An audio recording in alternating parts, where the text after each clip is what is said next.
All right, I want to shift topics. And I want to shift topics to what happened last week. Charlie Kirk was assassinated. He was assassinated because of his political views. We're living in a time of enormous division and tragically hatred, and hatred that manifested in evil that we saw last week. Now, the FBI, working in concert with state and local law enforcement, apprehended what appears to be, in all likelihood, the murderer. And you did so in just 33 hours. So I want to start by just congratulating you and the FBI agents and state and local law enforcement for successfully apprehending the murderer in less than a day and a half.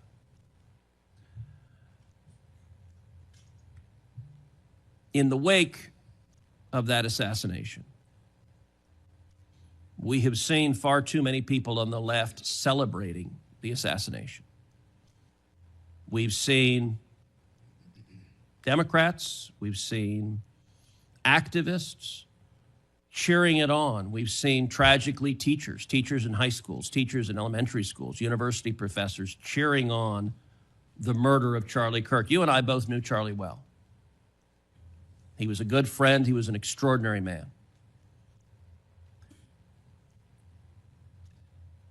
And I will say there's a great deal of discussion about what to do about it.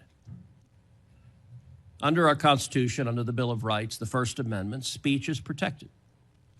And that's true even for vile speech. Someone can stand up and say the most hateful thing, and it's protected by the First Amendment.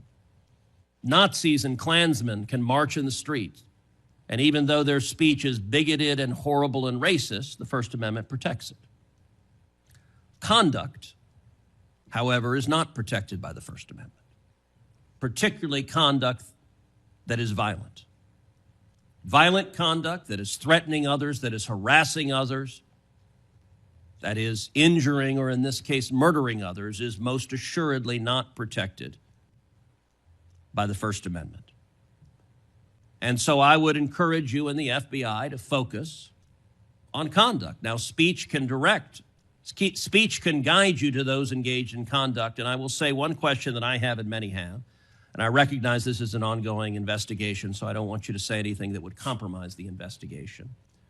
But what can you tell us at this point about what evidence there exists of other individuals who may have had prior knowledge of this assassin's plans to murder Charlie Kirk on September 10th? Generally speaking, we've interviewed numerous people, family members and friends, including the partner, to provide us with a detailed history of the knowledge he may have had, the suspect may have had prior to. We're still mapping out who, if anyone, was involved as an accomplice. As I said, the investigation is ongoing. We're also speaking to and going to interview numerous individuals online who were part of a chat group that was involved in this heinous assassination.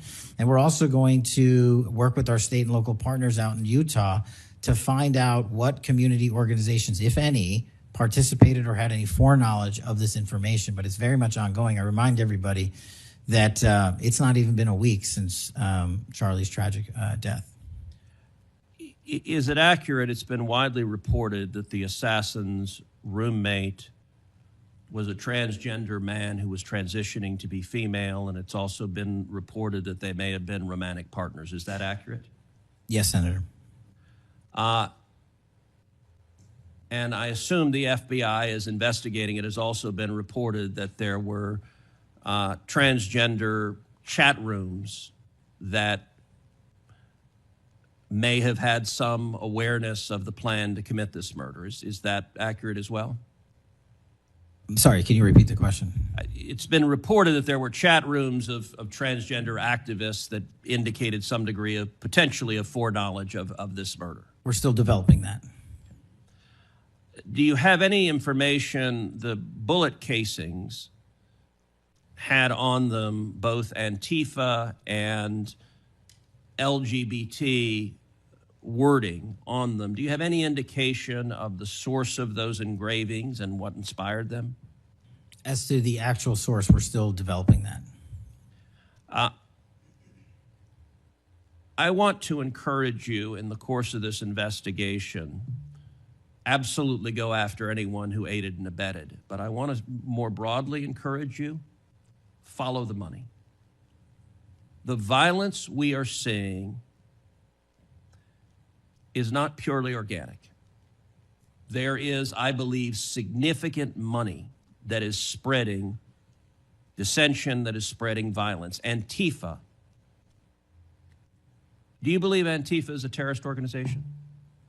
I believe Antifa is associated with a lot of violence in this country. As to its designation, I'll leave that to the appropriate authorities. So I would encourage the administration to designate Antifa as a terrorist organization, to go systematically after Antifa. They've committed acts of violence all over the country. And the shell casings have multiple references to slogans that Antifa has popularized. I believe there is considerable money funding it. I would note that I've introduced legislation called the Stop Funders Act. Stop Funders Act would add rioting to the list of predicate offenses under RICO.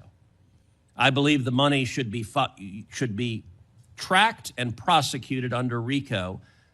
And both the Antifa and Black Lives Matter riots of a couple of years ago and the pro-open border riots in Los Angeles and other cities of this past year, I believe there was significant money behind those riots. I'm not the only person who noticed at the anti-Semitic protests and violent protests on college campuses that many of the tents all matched.